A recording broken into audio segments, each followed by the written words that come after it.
For most people, Rome's rise feels inevitable. The legions, the discipline, the marble monuments, the roads cutting across continents, like veins of an unstoppable machine. History books tell it like destiny, as if the Mediterranean were always waiting for Rome to arrive. But history isn't destiny. It's competition. And empires don't rise because they're chosen. They rise because their rivals fail. Before Rome became the master of the Mediterranean, it lived in the shadow of a different kind of superpower. A city that didn't conquer its neighbors. It outtraded them. A city whose armies were financed, not conscripted. A city whose power came from contracts, not legions. A city that looked, for a moment, like it might win.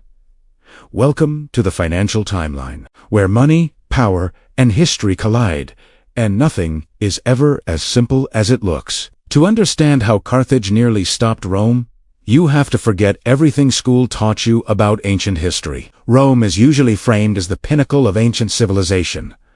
Carthage, a footnote. A wealthy trading state that produced one great general, fought Rome, and then vanished. But that isn't just wrong. It misses the entire point.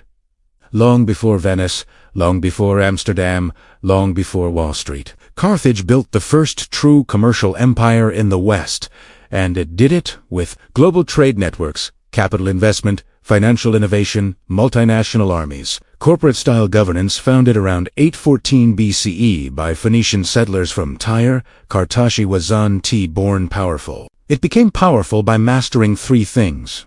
1. The sea Phoenician sailors were the greatest navigators of their age. 2. Commerce Carthaginian merchants created trade routes stretching from West Africa to the Near East. 3. Logistics. Their double harbor, a commercial port, and a circular naval dockyard allowed them to deploy fleets faster than any rival. It was the ancient world's equivalent of an aircraft carrier factory. Rome, in contrast, was still a landlocked agrarian society. It had no navy, no merchant tradition, and no experience operating far from home. For a long time, the two worlds didn't collide. Rome stayed on land. Carthage ruled the sea. But the Mediterranean is not a place built for coexistence. It is built for competition. The spark came from an island, shaped like a hinge between civilizations. Sicily. To Carthage, Sicily was a revenue engine, grain, ports, taxes. To Rome, Sicily was security, too close to ignore. Whoever controlled Sicily controlled Western trade routes, Mediterranean grain supplies, maritime choke points, and when Rome and Carthage both reached for the same lever of power, war stopped being avoidable. It became a rift. Carthage entered the First Punic War as the naval superpower of the Mediterranean. Rome entered with nothing. No ships, no sailors, no maritime tradition. But Rome had something Carthage underestimated: adaptability. Rome captured a Carthaginian ship, copied the design, and mass-produced an entire navy using loans, public contributions, and emergency financing unprecedented in its history. Carthage relied on what it already had. Rome built what it needed. The war became a clash of two economic systems: Carthage liquidity, mercenaries, trade revenues, naval taxes. Rome's solvency, citizen armies, taxes, credit, patriotism in war. Liquidity wins early, but solvency wins the long game. And when Carthage lost the First Punic War, its financial system cracked. It struggled to pay its mercenaries. Unpaid troops rebelled. A war born from credit ended in blood. Most states would have collapsed. Carthage innovated. Amilcar Barca, father of Hannibal, rebuilt Carthage's fortunes by conquering parts of Spain. There, he gained access to silver mines, turning them into the financial engine of a private corporate empire. This was not a government military. It was a family-run enterprise that acted like a multinational corporation. Independent financing, independent armies, independent diplomacy. Spain became the Barca family's balance sheet, and from that balance sheet emerged the most brilliant commander of the ancient world. Most people know Hannibal for one thing: he crossed the Alps with elephants. But that's biography, not economics. Hannibal wasn't just a general. He was Carthage's economic model made human. A multinational army, paid with Spanish silver supplied by trade networks designed to attack Rome's revenue, alliances, and credit. Hannibal's real objective wasn't to conquer Rome.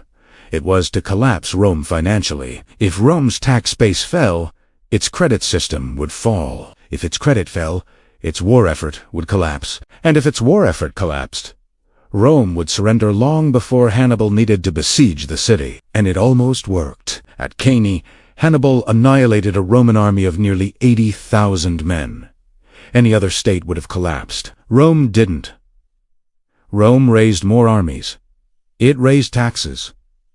It borrowed money. Its elites pledged their private fortunes to keep the Republic alive. This wasn't nationalism. It was something deeper. Economic identity. Romans didn't just fund their state. They were the state. And there was one more Roman advantage. Asterisk. Carthage had merchants. Rome had mobilization. Villa Carthage, oligarchs hesitated to fund Hannibal, fearing losses to trade. Rome poured everything into survival. In a contest of attrition, profit centers lose. Civic cohesion wins. Rome eventually realized what it needed to do. Cut off the money. Scipio Africanus didn't just fight battles. He targeted Carthage's revenue streams.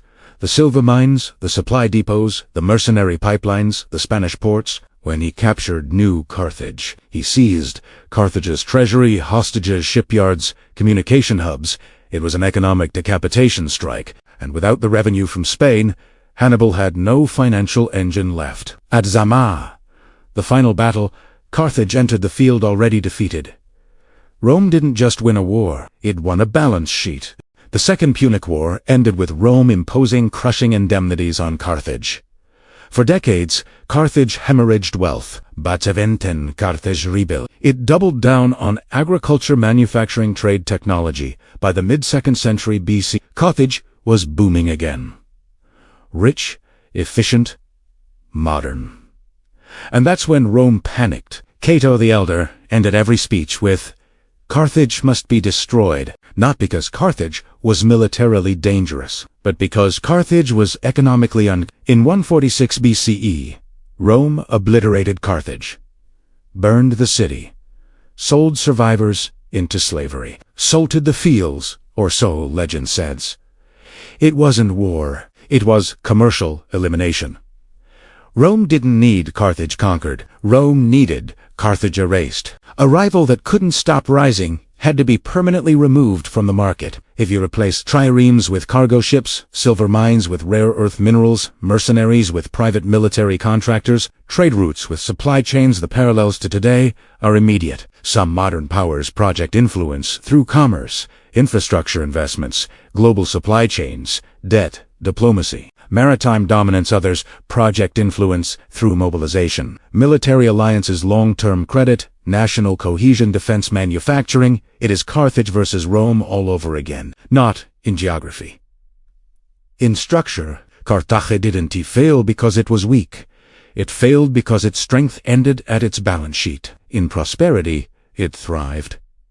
In crisis, it fractured. Rome was the opposite. In crisis, it unified. It borrowed, it mobilized, it suffered, and endured. History shows something deeply uncomfortable. The side with a stronger social contract usually beats the side with the richer treasury. Carthage challenged Rome with economics. Rome answered by transforming its economy. The victor became the student, the defeated became the blueprint. Rome didn't just destroy Carthage, Rome became Carthage. But ignore it, and it will crush you. Asterisk. The struggle between Rome and Carthage wasn't ancient. It wasn't primitive. It wasn't irrational. It was the oldest story in geopolitics, a commercial empire versus a mobilized empire, capital versus credit, trade versus territory, liquidity versus solvency, the same forces that shape our world today.